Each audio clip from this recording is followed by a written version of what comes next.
Transparence et dialogue direct à Bukombe. Ce 30 juin 2026, le nouveau conseil communal est allé à la rencontre des citoyens pour son tout premier exercice de reddition de comptes. L'objectif, présenter le bilan des réalisations et dévoiler les projets en cours financés par le budget communal et par les partenaires clés comme le projet COSO.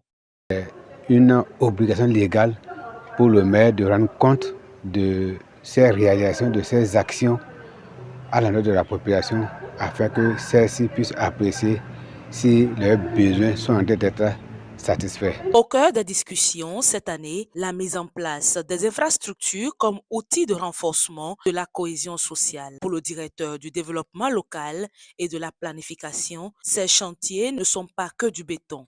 Ils sont un levier essentiel pour améliorer le quotidien des habitants et consolider le vivre ensemble. Pour cette séance, nous avons retenu comme thématique la mise en place des infrastructures comme outil de renforcement de la cohésion sociale et du vivre ensemble. Pourquoi ce thème? En réalité, vous voyez, il y a beaucoup d'infrastructures dont a besoin notre population qui manquent. Et du coup, lorsque cette infrastructure manque, cette population ne se sent plus membre à part entière de la communauté. Cela peut conduire à l'exclusion.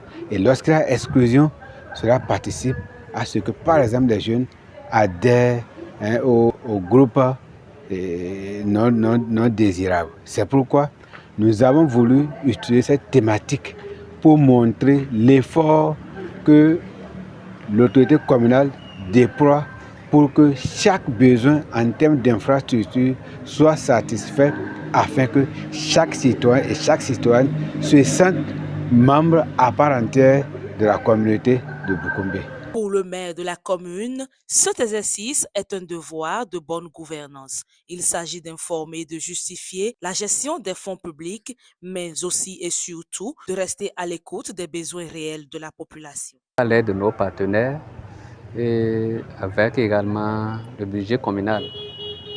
Quand on parle de budget communal, il s'agit des fonds FADEC, que ça soit affecté ou pas, où beaucoup d'infrastructures ont été réalisées, que ce soit dans le domaine de la santé, que ce soit dans le domaine de l'éducation, que ce soit au niveau des pistes, que ce soit également au niveau de l'eau. On a réalisé beaucoup d'infrastructures pour le bonheur de la population. Il y a aussi un gros partenaire, comme on l'a dit tout à l'heure, le projet COSO, un projet à travers lequel le gouvernement fait beaucoup de choses également. Et au cours de cette séance d'échange, nous avons eu quand même beaucoup d'éléments qui nous permettent désormais de corriger ce qui n'allait pas. Et je pense que c'était ça le but même. Et les habitants de la cité des Tatas ont répondu présents, actifs et constructifs. Les participants ont salué cette démarche de proximité, une dynamique de dialogue qu'ils espèrent voir s'ancrer durablement dans la gestion de leur commune. Je suis vraiment très content par rapport à la présentation du maire de la commune de Bukombe et par rapport à ce qui a été réalisé. Et vous savez que l'administration est une continuité. On est très content. Et surtout parce que le maire nous a exhortés pour les réalisations, que nous, la population, que nous fassions le suivi. C'est ça. Le suivi de la réalisation dans les villages, c'est très important. Donc, je suis vraiment contente pour ça. Je suis encore contente parce que le maire nous a encore exhortés à sortir pour les réunions dans les villages. Vraiment, moi, je suis très fière du conseil communal et je nous exhorte, à nous, la population, à faire de telle sorte pour que les choses se passent bien.